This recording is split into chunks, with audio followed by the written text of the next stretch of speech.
antibiotik. Jadi daya tahan babi ini cukup kuat untuk melewati masa-masa pandemi virus.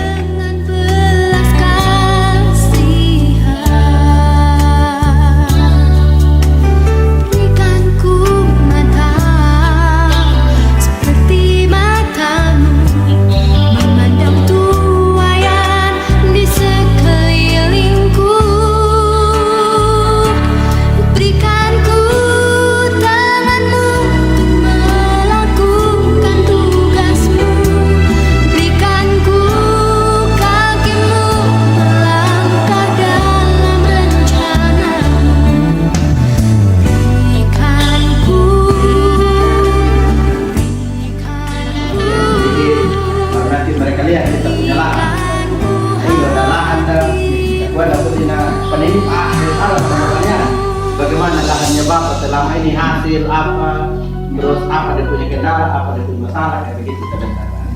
Mari kita berdoa dulu. Bapak dalam kerajaan sorga, kami bersyukur untuk pertemuan ini.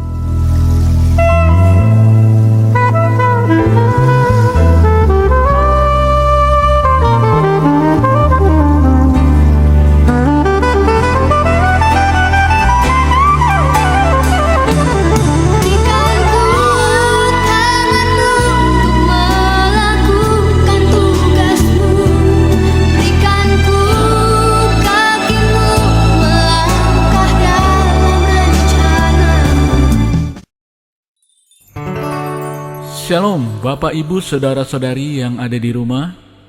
Selamat beribadah kembali di Abah Love KTC JGC. Pada hari ini saya mau mengajak Bapak Ibu,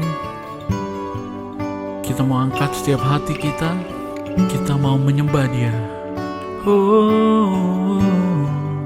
Sebab Dia Allah yang selalu menolong kita. Di saat-saat ini, apapun keadaan kami saat ini, tapi kami mau Tuhan selalu memuji, memuliakan nama-Mu.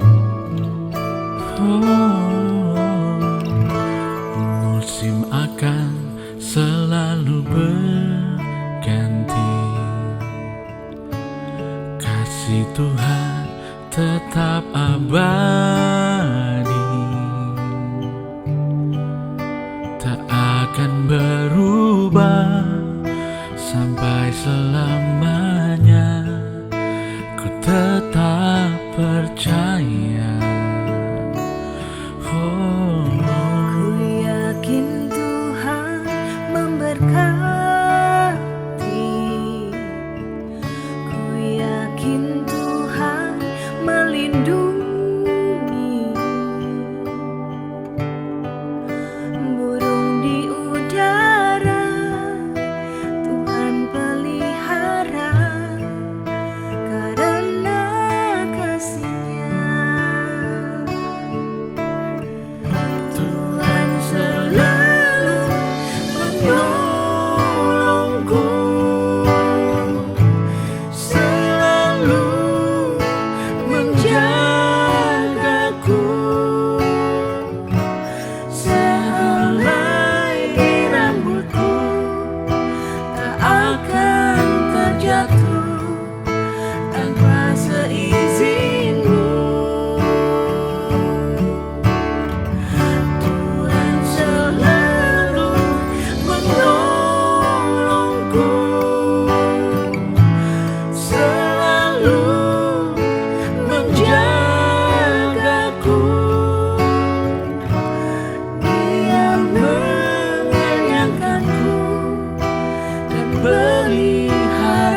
Beri kemuliaan yang dahsyat bagi Allah kita. Saat ini kami mau terima sukacita hanya daripada-Mu Tuhan.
Sorak-sorak lagi yang dahsyat bagi Allah kita.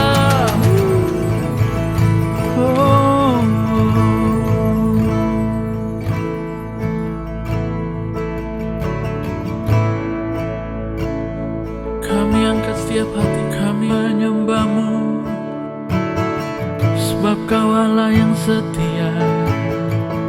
Kau takkan pernah tinggalkan kami.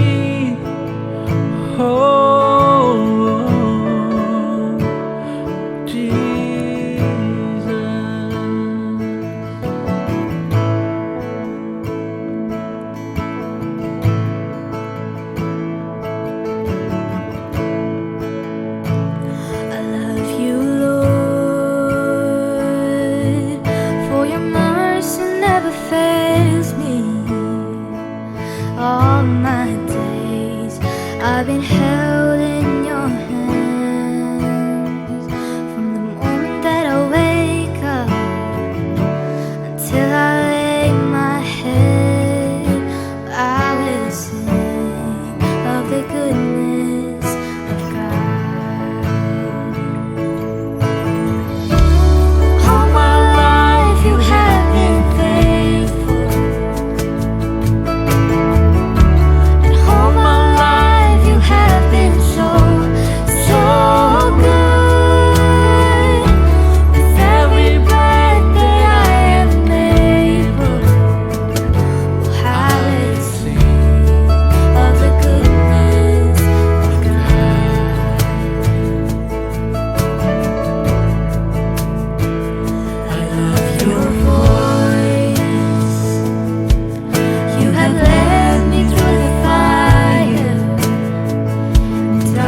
Lamentations 3, verse 22 until 23. Because of the Lord's great love, we are not consumed, for his compassions never fail. They are new every morning. Great is your faithfulness.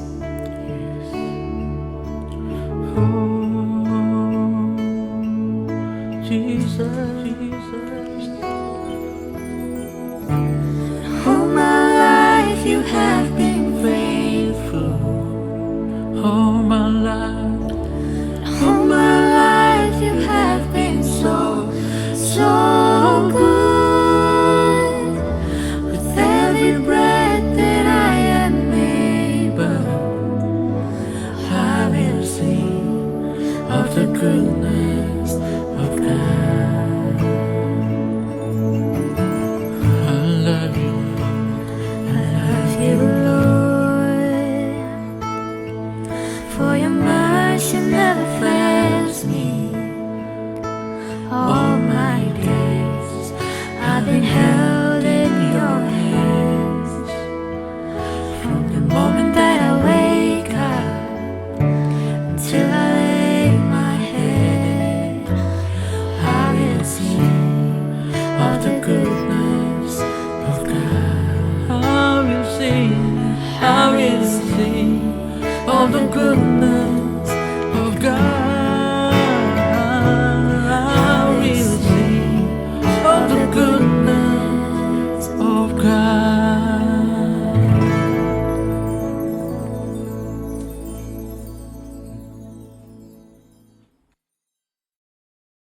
Shalom Bapak Ibu, welcome back to Aba Weekly News dan ini Aba News untuk minggu ini.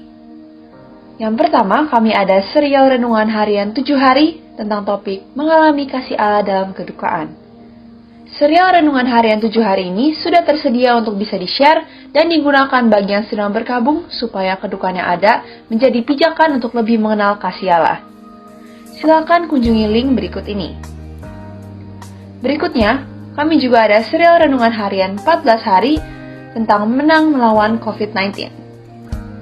Menemukan rencana Allah yang baik di saat harus isolasi mandiri karena COVID-19 adalah suatu hal yang sangat penting, tapi seringkali terlihat mustahil.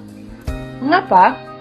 Karena tidak cukupnya ayat-ayat kebenaran firman Tuhan yang direnungkan selama masa isolasi mandiri. Jadi divisi renungan harian ini telah menyediakan serial renungan 14 hari menang atas COVID-19 yang akan menemani saudara-saudara kita yang harus menjalani isolasi mandiri karena terpapar COVID-19. Silakan ketik dan share link berikut ini. Yang terakhir, kami akan tetap ada ibadah online minggu depan tanggal 1 Agustus pukul 9 pagi di YouTube Abalaf KTC JGC. Sekian Aba News untuk minggu ini. Stay safe and God bless you.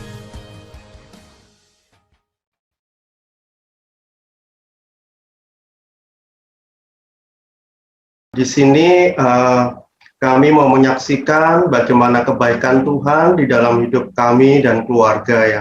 Saat pandemi ini kan kita selalu ikut namanya kompak ya, komunitas sepakat. Nah, ketika kami melakukan kompak itu, anak-anak ini memperlihatkan kami bagaimana perilaku kami sehari-hari, di mana kami bersama istri berkompak dengan teman-teman komunitas satu tubuh kami ya. Jadi istri memiliki kompak sendiri bersama ibu-ibu yang lain, saya memiliki kompak sendiri bersama bapak-bapak yang lain gitu loh. Nah, anak kami ini rupanya memperhatikan apa yang kami lakukan gitu loh. Nah, sampai anak kami yang kecil, Samuel ini pernah tanya kepada saya, Pak, kok Papa setiap hari di depan handphone, di depan laptop jam 8 sampai jam 9, hampir setiap hari. Itu apa ya Pak? Kemudian saya jelaskan, ini kita itu membangun kompak. Nah, kemudian dari situ kami pengen gitu loh, anak-anak ini juga terlibat. Kemudian istri saya cari-cari, bahkan tanya sama ini kakak Kega ya, apa ada komunitas yang seusia anak-anak kami. Rupanya dia mendapatkan informasi hingga anak-anak kami ini ikut kompak. Bahkan bukan hari Senin sampai hari Kamis, malah di hari Senin sampai hari Minggu gitu. Bahkan kami yang setiap hari kita kerjakan yaitu saat teduh ya, setiap pagi itu kita kan hanya satu saat teduh. Mereka bisa melakukan saat teduh itu 3. Gitu ya. Ada saat teduh Kega, saat teduh di Kompak, dan ada saat teduh yang dari sekolah.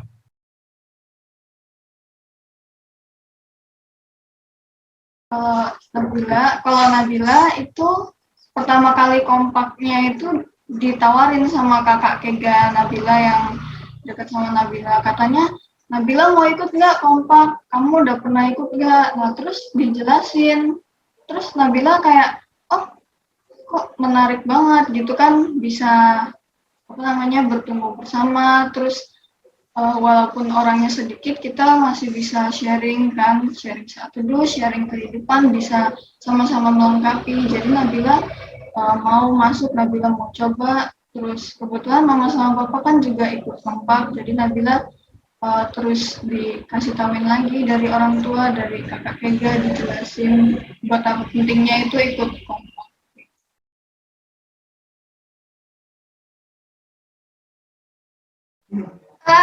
Oke. Jadi kalau Dede ceritanya ikut kompak itu karena emang Dede mau sendiri. Habis itu Dede ikut itu bukan karena mama sama papa suruh.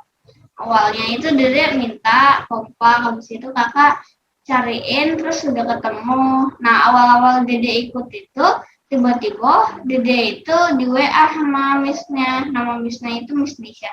Habis itu kata Miss Nisha itu, saya mau nggak jadi leader. Tunggu Dede bilang, tunggu ya Miss, Dede tanya mama dulu apa itu leader. Habis itu waktu udah, Dede bilang ke Miss Nisha-nya, oke Miss, Samuel mau. Habis itu, jadi itu ceritanya ditawarinnya itu waktu pertama kali Samuel ikut kompak. Jadi pertama kali ikut kompak 3 hari langsung diminta deh.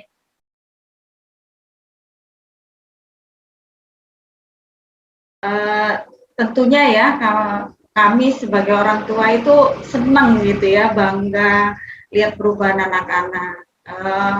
Yang tadinya kakak sebenarnya bilang gini, kompak ngapain sih mah? Boleh nggak kakak nggak usah ikut? Loh kenapa nggak ikut? Terus kita jelasin, kita memberitahu apa sih manfaatnya kita mesti kompak itu. Jadi terus akhirnya mereka mau.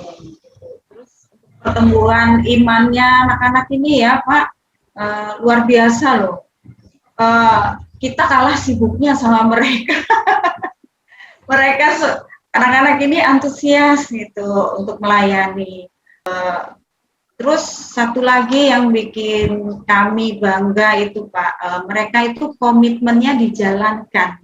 Jadi waktu kakak komitmen, kakak nggak mau lakukan yang lain dulu sebelum kakak saat teduh. Terus Dede itu juga kalau udah selesai break tugas sekolah, dia mulai saat teduh. Itu ngapain aja tugasnya? Oh, gampang, cuman nanyain teman-teman ada yang mau sharing firman nggak, mau kesaksian nggak. Nanti kalau mau tinggal di raise hand biar aku yang pilih. Terus nanti kalau Miss Nesha-nya suruh aku milih yang buat doa siapa, aku juga tinggal yang milih. Kadang aku yang milih, kadang suruh raise hand. Gitu. Jadi bisa dibilang sih aman, gampang juga sih.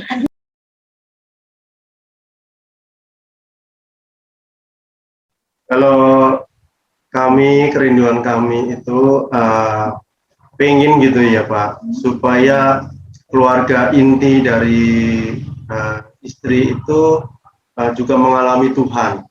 Kami berharap keluarga ini bisa dimenangkan juga.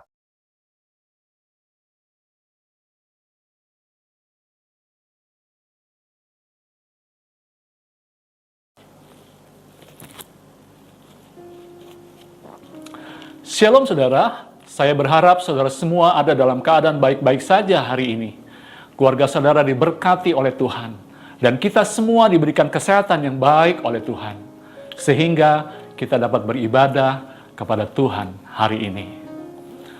Saudara, tapi mungkin ada di antara saudara yang hari-hari ini merasa bahwa hari-harimu sedang tidak baik. Saya mau katakan kepada saudara bahwa Tuhan Yesus mengasihi saudara.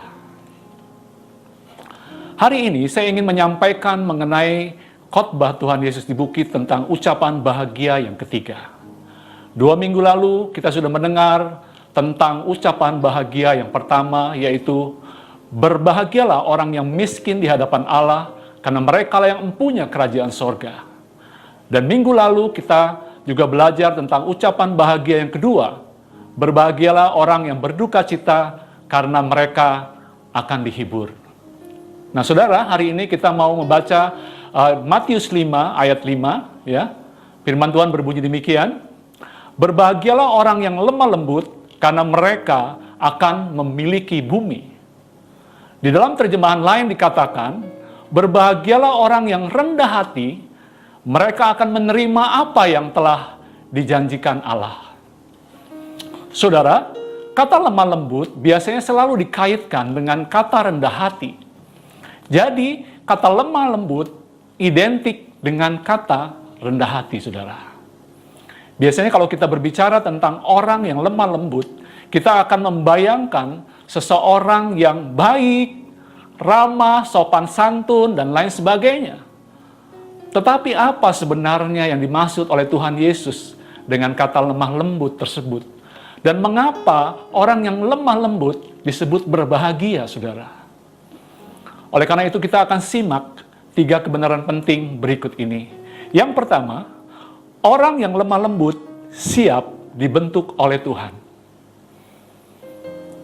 Saudara, kata lemah lembut dalam bahasa Yunaninya adalah praus, yang memiliki arti penurut, lemah lembut, rendah hati. Kata praus ini juga digunakan sebagai sebuah ekspresi dari hewan liar yang telah dijinakkan dan dilatih menjadi hewan peliharaan. Kita tahu bahwa hewan liar sangat independen. Mereka mencari makan sendiri, ya, dengan kekuatannya sendiri, tidak mencari makan sampai dengan mati. Berbeda dengan hewan peliharaan yang hidupnya bergantung sepenuhnya kepada tuannya. Bagian mereka adalah bagaimana menyenangkan hati tuannya, karena untuk makan dan minum disediakan oleh tuannya. Dan kata praus itulah yang dipakai untuk menggambarkan arti lemah lembut tersebut. Kelemah lembutan yang dimaksud oleh kitab Matius bukanlah sebuah kelemahan, melainkan saudara mengacu pada melatih kekuatan yang berasal dari Allah dan berada di bawah kendali Allah sendiri. Seorang teolog Kristen yang bernama William Edwy Fine atau W.E. Fine mengatakan bahwa kelemah lembutan dalam Alkitab merupakan suatu sikap di hadapan Allah. Yakni ketika kita menerima perlakuannya terhadap diri kita, kita anggap sebagai kebaikan. Kita tidak menolak atau melawannya. Contohnya Ayub, saudara. Ya, kita tahu cerita tentang Ayub. Ya, dalam 1 hari semuanya habis. Harta kekayaannya, anak-anaknya, juga kesehatannya. Tubuhnya dari atas sampai bawah menimbulkan borok semua. Dan dia dikatakan firman Tuhan, dia garuk-garuk tubuhnya. Orang-orang menjadi jijik melihat dia. Dan istrinya, saudara, ya, mengatakan kepada dia, Ayub, kutukilah Tuhan dan matilah. Tetapi apa yang dikatakan Ayub? Dia berkata, apakah kita hanya mau menerima yang baik saja daripada Tuhan dan tidak mau menerima yang buruk? Wow, luar biasa Ayub, saudara. Namun, saudara, jika kita mengalami suatu peristiwa yang tidak baik, lalu kita mulai menjadi marah kepada Tuhan, maka dapat dipastikan kita belum memiliki hati yang lemah lembut seperti yang Tuhan mau. Saudara, ada seorang jemaat kita yang dalam 2 minggu ini kehilangan 4 orang anggota keluarganya karena COVID-19. Hanya dalam hitungan hari, saudara, papa dan mamanya meninggal. Dan minggu berikutnya, oma dan tantenya meninggal dunia. Pertanyaannya saudara, apakah jemaat tersebut mau marah kepada Tuhan? Karena merasa bahwa perlakuan Tuhan tidak adil. Larut dalam kesedihan dan kekecewaan. Atau mau mengikuti apa yang dikatakan oleh W. Fine tadi. Menerima perlakuannya terhadap diri kita. Dan kita anggap sebagai kebaikan. Kita tidak menolak atau melawannya. Ya, saya berharap di ibadah minggu depan, ya kita akan mendengar kesaksian dari saudara ini, saudara. Saudara, kalau kita melihat dalam diri Tuhan Yesus, bukankah selama berada di dunia ini, Yesus mau melakukan kehendak Bapanya dengan penuh sukacita? Bahkan ketika Yesus berada di Taman Getsemani, dia menyerahkan kehendaknya sendiri kepada Bapa di sorga. Dengan berkata, "Ya Bapakku, jika engkau mau, ambillah cawan ini daripadaku. Tetapi bukanlah kehendakku, melainkan kehendak-Mu lah yang terjadi." Itu di dalam Lukas 22 ayat 42. Bahkan ketika Yesus tergantung di atas kayu salib untuk menebus umat manusia dari dosa, Ia berkata, "Ya Bapakku, ampunilah mereka, sebab mereka tidak tahu apa yang mereka perbuat." Itu di dalam Lukas 23 ayat 34. Saudara, hari-hari ini ada begitu banyak orang yang terdampak akibat pandemi COVID-19 yang kita tidak tahu sampai kapan akan berakhir. Belum lagi dengan diberlakukannya PPKM darurat. Ya, kami semua di kepemimpinan Abalop KTC JGC turut prihatin dan berempati atas apa yang menimpa sebagian dari saudara. Mungkin ada di antara saudara atau keluarga saudara yang terpapar COVID-19. Bahkan ada di antara keluargamu yang meninggal dunia. Atau ada di antara saudara yang baru saja di PHK. Atau bisnismu terpuruk dengan omset yang drop. Saya mendengar sampai ada yang omsetnya drop 80%, 90%, saudara. Atau saudara ada dalam situasi ekonomi keuangan yang begitu berat. Anak-anakmu butuh makan. Dan juga untuk biaya sekolah yang begitu tinggi.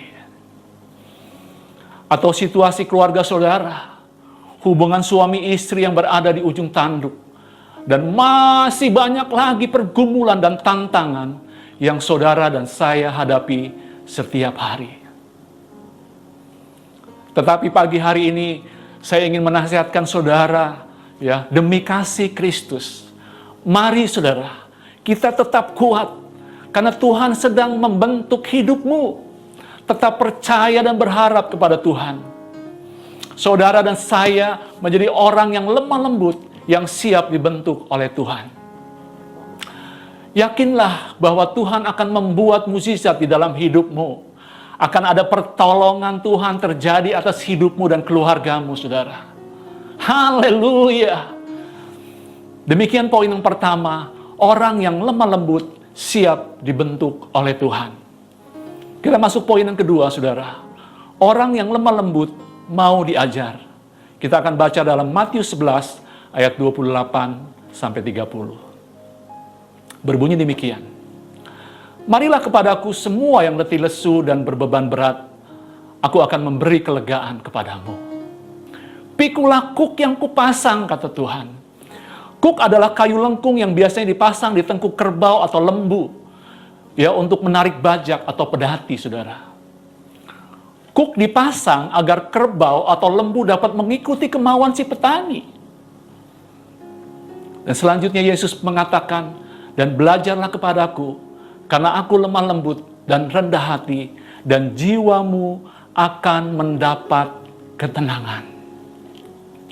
Sebab kuk yang kupasang enak, dan bebanku pun ringan." Dalam terjemahan lainnya dikatakan bahwa kuk Tuhan sendiri yang Tuhan pasang, saudara, kepada kita. Saya percaya, ya, kalau kuknya Tuhan sendiri yang dipasang kepada kita, maka kuk itu tidak akan memberatkan kita. Saudara, di saat kita memikul kuk yang Tuhan pasang, kita bisa belajar kepada Tuhan. Belajar apa, saudara? Belajar mengikuti perintah Tuhan. Kalau Tuhan meminta kita untuk mengampuni orang yang bersalah kepada kita, ya kita harus ampuni. Kalau Tuhan meminta kita untuk mengasihi, kita harus mengasihi. Kalau Tuhan meminta kita untuk memberi, ya beri. Maka dikatakan firman Tuhan, jiwa kita akan mendapat ketenangan. Kata ketenangan, bukankah hal ini yang paling dicari oleh manusia hari-hari ini, saudara? Banyak orang hari-hari ini dipenuhi dengan ketakutan, kekhawatiran, dan kegelisahan. Dan saya mau beritahu saudara, bahwa ketenangan hanya ada di dalam Yesus. Tidak ada yang lain. Tidak peduli apakah engkau kaya atau miskin, berpendidikan atau tidak berpendidikan, engkau muda atau tua, jika jiwamu ingin mendapat ketenangan, maka kita harus datang kepada Tuhan Yesus. 8 ucapan bahagia yang disampaikan Tuhan Yesus kepada murid-muridnya adalah suatu kesatuan yang tidak dapat dipisahkan. Kelemah lembutan hanya bisa saudara dan saya dapatkan ketika saudara dan saya telah melewati proses yang pertama dan kedua. Dari ucapan bahagia yang sudah kita dengar minggu yang lalu. Yang pertama, miskin di hadapan Allah alias hidup yang bergantung sepenuhnya kepada Tuhan. Saudara, hidup kita harus bergantung sepenuhnya kepada Tuhan. Katakan kepada Tuhan bahwa engkau tidak mampu menjalani hidup tanpa Dia. Yang kedua, saudara, berduka cita menurut kehendak Tuhan. Kita berduka cita bukan karena kita ditinggal oleh orang yang kita kasihi saja. Melainkan juga saudara, duka cita atas dosa-dosa kita yang selama ini menggerogoti kerohanian kita. Pada saat kita berduka cita karena hal itu, maka penghiburan dari Tuhan akan memenuhi hati saudara dan saya. Tuhan mau kita tidak lagi bersungut-sungut ketika menghadapi masalah atau penderitaan. Tuhan mau kita tanggalkan persungutan. Tuhan mau kita buang kemarahan dan kekecewaan. Dan kita datang kepada Tuhan dengan hati yang lemah lembut. Hati yang mau dibentuk dan diajar oleh Tuhan. Dan Yesuslah pemilik dari karakter lemah lembut dan rendah hati itu, saudara. Dalam Filipi 2 ayat 5-10, firman Tuhan mengatakan bahwa hendaklah kamu dalam hidupmu bersama menaruh pikiran dan perasaan yang terdapat juga dalam Kristus Yesus, yang walaupun dalam rupa Allah, tidak menganggap kesetaraan dengan Allah sebagai milik yang harus dipertahankan, melainkan telah mengosongkan dirinya dan mengambil rupa seorang hamba dan menjadi sama dengan manusia. Dan di dalam keadaan sebagai manusia, ia telah merendahkan dirinya dan taat sampai mati, bahkan sampai mati di atas kayu salib. Ayat 9 katakan, itulah sebabnya Allah sangat meninggikan dia dan mengaruniakan nama kepadanya, nama di atas segala nama, supaya dalam nama Yesus bertekuk lutut segala yang ada di langit dan yang ada di atas bumi dan yang ada di bawah bumi. Ayat 11, dan segala lidah mengaku Yesus Kristuslah Tuhan bagi kemuliaan Allah Bapa. Haleluya. Terpujilah Allah dan Bapa kita. Terpujilah Tuhan Yesus Kristus. Dan terpujilah Roh Kudus kekal selama-lamanya. Di dalam Yakobus 1 ayat 21 dikatakan, sebab itu buanglah segala sesuatu yang kotor dan kejahatan yang begitu banyak itu, dan terimalah dengan lemah lembut firman yang tertanam di dalam hatimu, yang berkuasa menyelamatkan jiwamu. Tuhan menghendaki agar kita membuang segala sesuatu yang kotor, segala dosa dan kejahatan kita yang begitu banyak. Mungkin di mata orang, kita adalah orang yang baik-baik saja, saudara. Tetapi Tuhan mengetahui apa yang sesungguhnya ada di dalam hati kita. Oleh karena itu, mari kita tanggalkan semua dosa dan pelanggaran kita. Entah itu dosa perzinahan, percabulan, perselingkuhan, pornografi, dosa keuangan, akad pahit, kebencian, kemunafikan, dan semua dosa yang dapat disebutkan. Buang. Setelah kita membuang semua dosa kita, maka kita dapat menerima firman Tuhan dengan lemah lembut. Firman yang ditanam atau yang diimplang atau dicangkokkan di dalam hati kita, saudara. Menyatu dengan tubuh kita. Maka dikatakan oleh ayat tersebut, firman itu berkuasa menyelamatkan jiwa kita. Dan saya percaya, saudara, bukan saja hanya jiwa kita, tetapi Yesus Sang Firman itu akan menyembuhkan sakit kita. Akan memulihkan hubungan keluarga kita yang rusak. Memulihkan usaha dan pekerjaan kita, dan semua pergumulan yang kita hadapi sampai dengan hari ini. Apakah saudara mempercayainya? Saya percaya Tuhan akan melakukan sesuatu yang besar di dalam hidupmu, saudara. Yang ketiga atau yang terakhir, orang yang lemah lembut akan memiliki bumi. Itu dalam Matius 5 ayat 5. Berbahagialah orang yang lemah lembut karena mereka akan memiliki bumi. Di dalam Mazmur 37 ayat 11 mengatakan hal yang sama, saudara. Tetapi orang-orang yang rendah hati akan mewarisi negeri dan bergembira karena kesejahteraan yang berlimpah-limpah. Haleluya. Ada berapa tafsiran tentang apa yang dimaksud dengan memiliki atau mewarisi bumi, saudara. Ada yang mengatakan bahwa bumi yang dimaksud adalah bumi yang sekarang ada. Dan ada pula yang menafsirkan bahwa bumi yang dimaksud adalah bumi yang baru nanti. Ada pula yang menafsirkan bahwa yang dimaksud bumi adalah hidup yang diberkati oleh Tuhan. Apapun artinya, saudara, saya percaya orang yang lemah lembut adalah orang yang akan selalu diberkati oleh Tuhan. Amin, saudara. Diberkati dengan apa? Dengan kesejahteraan yang berlimpah-limpah, dengan ketenangan, dengan kebahagiaan, dengan kedamaian, dengan sukacita, dan semua yang baik daripada Tuhan. Saudara, saya mau mengakhiri renungan firman pada pagi hari ini dengan sebuah kisah yang begitu dramatis, yaitu bagaimana tentang seseorang yang menyebut dirinya sebagai keledai liar. Keledai liar yang ditangkap oleh Tuhan, dan dia diubahkan oleh Tuhan untuk menjadi saksinya selama hidup di dunia yang begitu singkat. Dia telah membaptis lebih dari 200 orang di dalam penjara Kerobokan Bali. Dialah Andrew Chan. Andrew Chan dihukum mati oleh pemerintah Indonesia di usia 32 tahun pada 2015 yang lalu, saudara.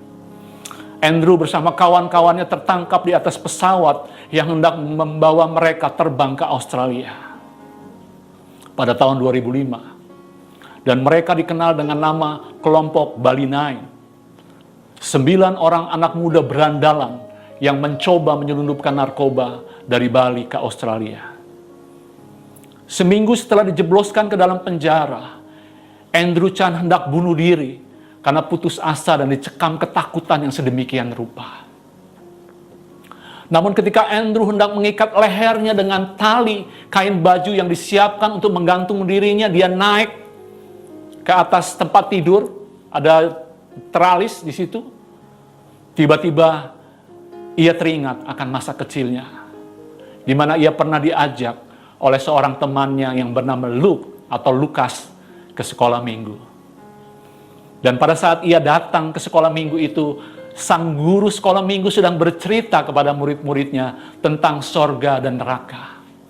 Bagaimana indahnya tinggal di sorga bersama Yesus, dan betapa ngerinya berada di neraka jika tidak percaya kepada Yesus.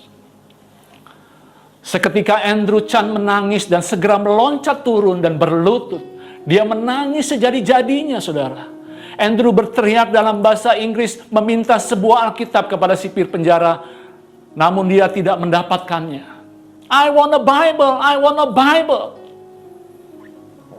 Keesokan harinya, sipir penjara memberikan Andrew sebuah Alkitab. Dan ketika ia membuka halaman pertama, ia melihat tulisan nama dan tanda tangan Luke atau Lukas, teman masa kecilnya itu. Kok bisa seperti itu? Rupanya saudara, pada saat kelompok Bali 9 ini ditangkap, hal itu membuat kegemparan di negara mereka di Australia. Dan Luke atau Lukas ini bersama adik Andrew Chan terbang ke Bali untuk menjumpai Andrew. Namun ia kesulitan untuk menjenguk Andrew, sehingga akhirnya ia hanya bisa menitipkan sebuah Alkitab kepada sipir penjara. Singkat cerita saudara, Andrew Chan menerima Tuhan Yesus dan dibaptis dan dimuridkan oleh beberapa hamba Tuhan, termasuk oleh penatua kita Bapak Jeff Hammond.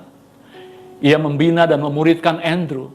Andrew Chan yang tadinya jahat dan garang diubahkan menjadi manusia baru yang siap dibentuk dan diajar oleh Tuhan menjadi alatnya.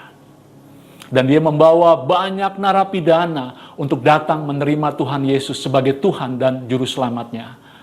Dan dia membaptis kurang lebih sekitar 250 orang saudara dalam penjara. Wow. Ketika Andrew bersama 7 orang terpidana mati lainnya hendak dieksekusi di lapas Nusa Kambangan, seminggu sebelum pelaksanaan hukuman mati, ia masih mentobatkan seorang terpidana mati yang sama-sama akan dieksekusi, saudara.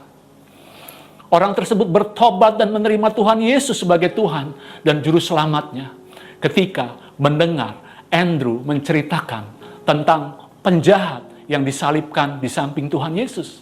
Kita tahu ceritanya kan, saudara? Dan orang tersebut begitu terharu. Dia begitu terharu kenapa? Karena Yesus masih mau mengampuni orang yang jahat seperti dirinya. Dan saudara, tengah malam itu, ketika ke-8 orang terpidana mati yang akan dieksekusi, ada 96 orang yang masuk dalam regu tembak yang sudah dipersiapkan untuk mengeksekusi mereka. Masing-masing terpidana mati akan dieksekusi oleh 12 orang petugas, saudara. Andrew Chan menghampiri ke-12 petugas tersebut dan mendoakan mereka satu persatu. Wow, luar biasa, saudara. Dan ketika sudah tiba waktu untuk pelaksanaan eksekusi, mereka menyanyikan sebuah lagu favorit yang seringkali dinyanyikan pada saat mereka di dalam penjara. Bless the Lord, oh my soul. Mereka menyanyikan refnya. Bless the Lord, oh my soul. Oh my soul. Worship His holy name. Sing like never before. Oh my soul, I worship your holy name. Lalu mereka menyanyikan bait yang pertama, lalu kembali menyanyikan refnya, lalu menaikkan bait yang kedua, saudara. Dan sebelum bait kedua selesai dinyanyikan, sudah ada instruksi kepada regu tembak untuk mengeksekusi mereka. Dan seketika nyanyian terhenti. Suasana begitu hening. Karena apa? Karena mereka telah dieksekusi mati, saudara. Saya percaya bahwa mereka melanjutkan nyanyian tersebut di sorga. Haleluya. Saudara, Tuhan sanggup melakukan apapun di dalam hidupmu. Siapapun saudara, percayalah kepada Tuhan. Pada saat saudara rindu, saudara mau dibentuk dan diajar oleh Tuhan, saudara rindu untuk menjadi orang yang lemah lembut, datang dan belajarlah kepada Yesus.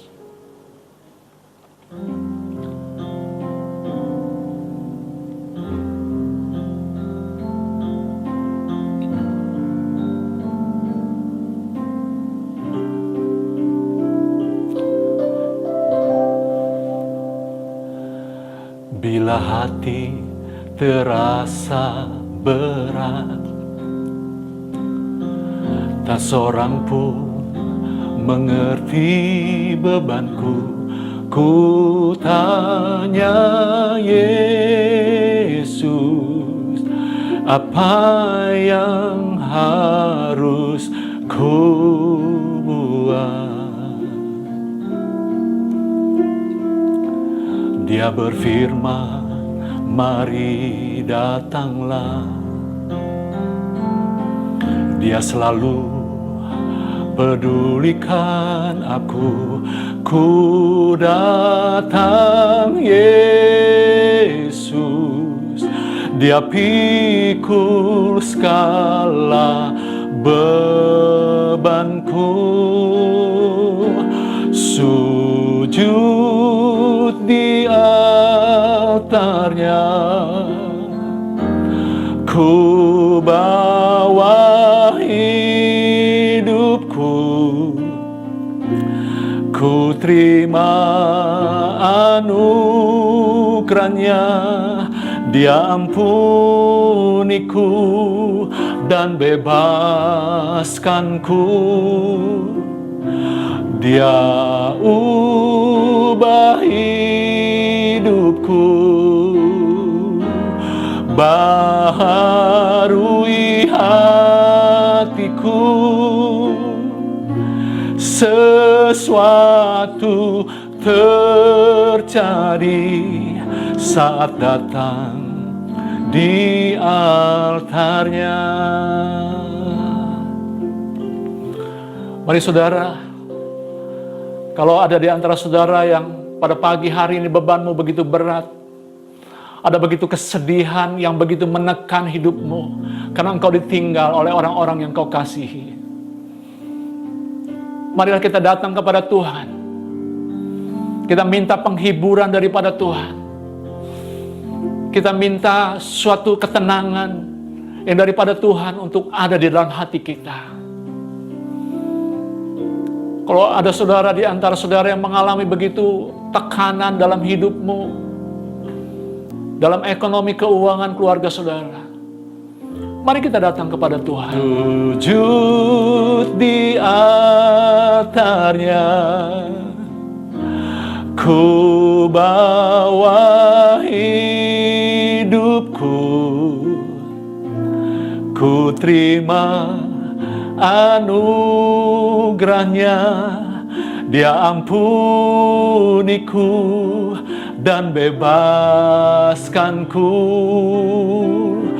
Dia ubah hidupku,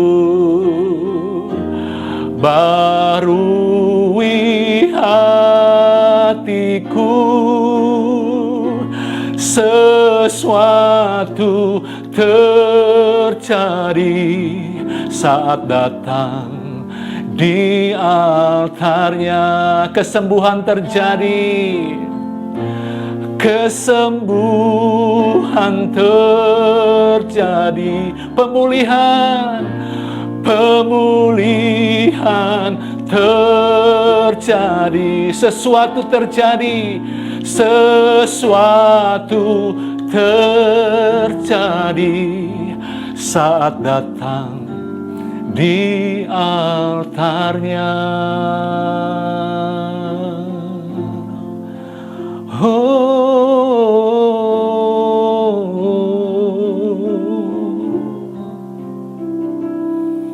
Kami percaya Bapa,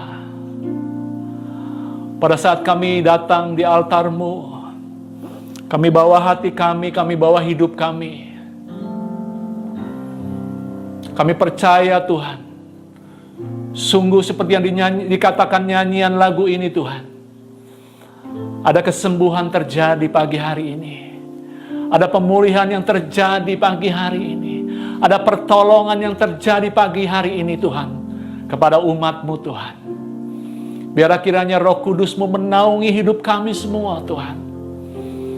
Terima kasih Tuhan, kami mengangkat tangan kami Tuhan. Kami bersyukur buat kebaikan-Mu di dalam kehidupan kami.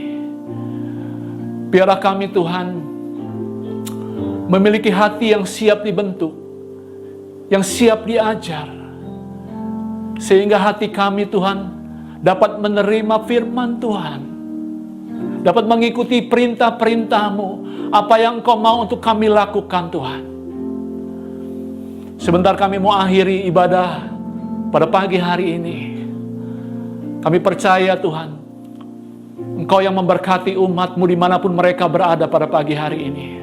Mari saudara kita angkat tangan kita. Kita terima berkat. Turunlah berkat dari Allah Bapa, cinta kasih dari Tuhan Yesus, dan penyertaan Allah Roh Kudus kepada umat-Mu, kepada kita semua, sejak hari ini sampai selama-lamanya. Tuhan Yesus datang yang kedua kalinya. Kami terima berkat-Mu Tuhan, di dalam nama Tuhan Yesus Kristus, kami sudah berdoa dan mengucap syukur. Mari semua yang percaya katakan, amin, haleluya. Selamat hari Minggu, Tuhan memberkati kita semua saudara.